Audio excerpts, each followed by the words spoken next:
तो 60,000 वर्ष अर्थात राजा दशरथ के चौथे पन में यह ज्ञान हुआ। क्या? गोस्वामी जी लिखते हैं बहुत सुंदर सी बात। राम सिया राम सिया राम जय जय राम। राम सिया राम सिया राम जय जय राम।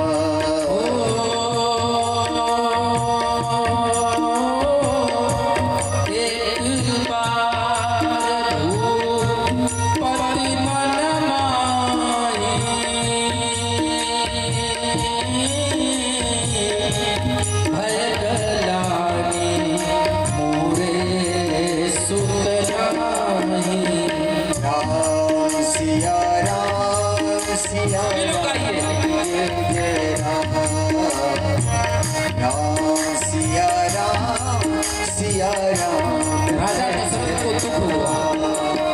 राजा दशरथ को दुख हुआ तो क्या वैद्य जी के पास गए थे अल्ट्रासाउंड कराने? क्या वैद्य जी के पास गए थे गोरखपुर सावित्री अस्पताल में? वहाँ तो नहीं गए थे अल्ट्रासाउंड कराने के लिए, देखे हमारी रानी में या हमें कोई तकलीफ है? नहीं सरकार। कहाँ गए?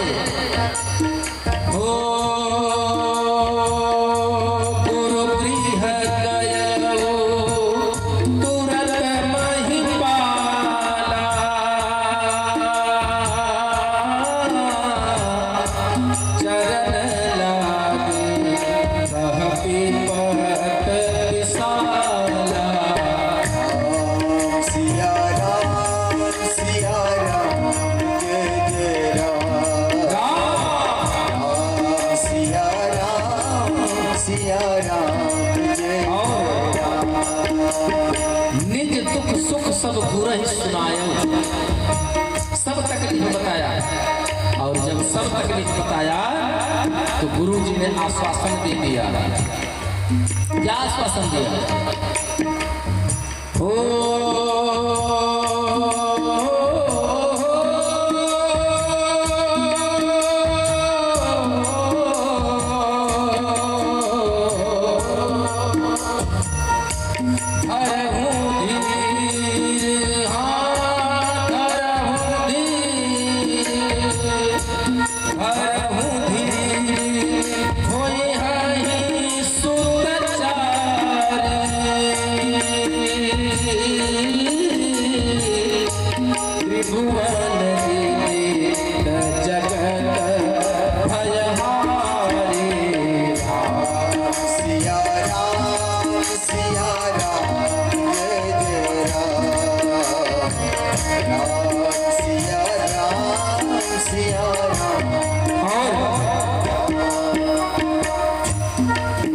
आश्वासन दे दिया कि हे राजा, आने में बड़ा विलंब कर दिया।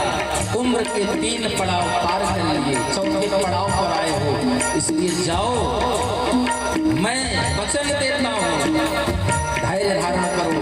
कितने पुत्र होंगे? 4। और कैसे होंगे? त्रिभुवन पंडित भगत भय भारी, संसार में उनका नाम होगा। ये क्या मारा है?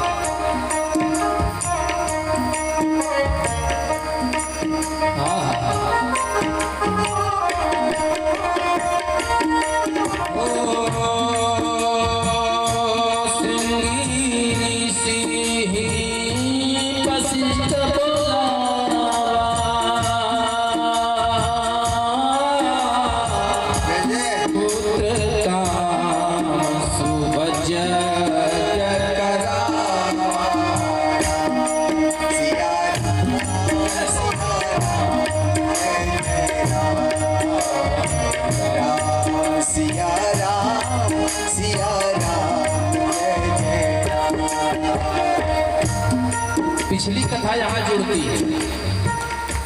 महाराज मनु के एक पुत्र थे जिनका नाम था सतुंद। जन्म तो पुत्र का लिए नहीं, जन्म तो ना पुत्र में रहे ना पुत्री में रहे।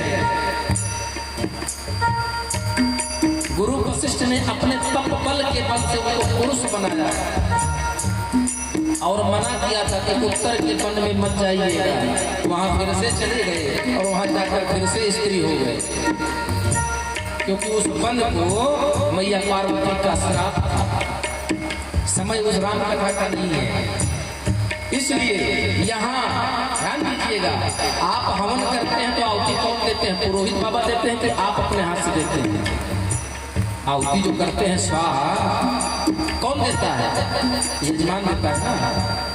लेकिन यहाँ यजमान नहीं दे रहा है सरकार। भक्ति सहित मुनि आहुति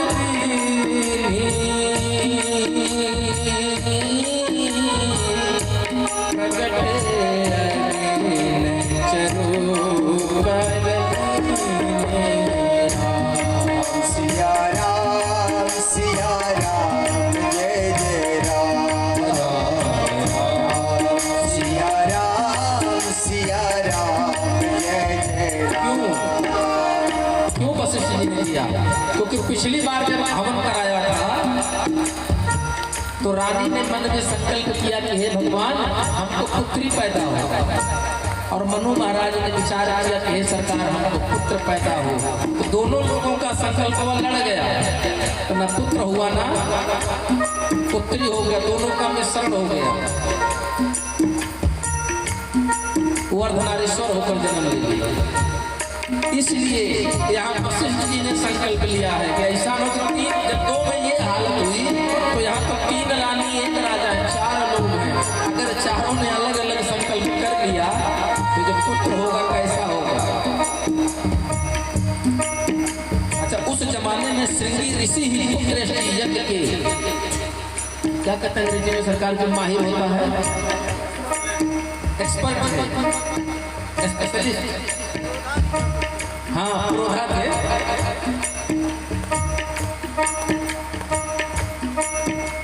प्रखर विद्वान थे उस समय, उनसे बढ़िया पुत्रष्टि यज्ञ का कोई जानकार नहीं था।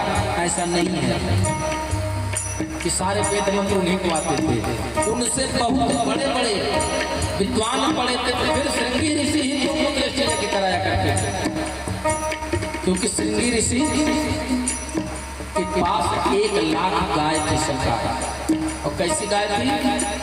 जो बिना पियाए दूध देती थी। उन गायों ने कभी बच्चा नहीं दिया, लेकिन फिर भी दूध देती थी। इसीलिए कहा जाता है कि पुत्रष्टि यज्ञ उसी गाय के घी से हो सकता है जिस गाय ने कभी बच्चा न जन्मा। और वो गाय किसके पास थी? श्रृंगी महाराज के पास थी। और श्रृंगी महाराज कौन थे? महाराज दशरथ के जमाई बाबा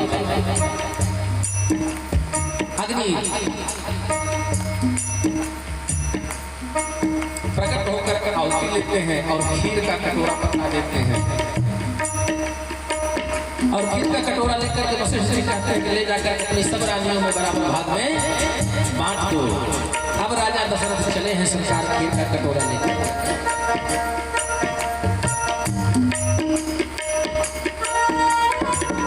बड़े भाव से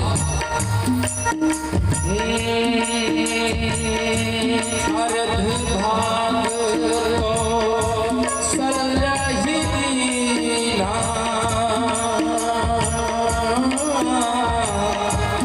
उभर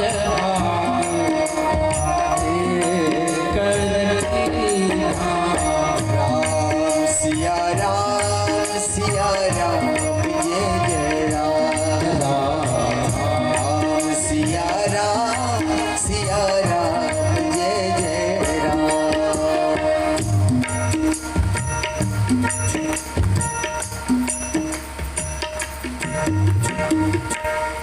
आधा भाग कौशल्या मैया को दे दिया, शेष जो आधा बगा उसका फिर से आधा भाग कर दिया। उभय भाग आधे कर, जो आधा बचा था उसको 2 भाग में बांट दिया। और क्या किया? 1 भाग कौशल्या सुमित्रा के हाथ में रखा और 1 भाग कैकेयी के हाथ में। दोनों बहनों ने अपना अपना ले लिया।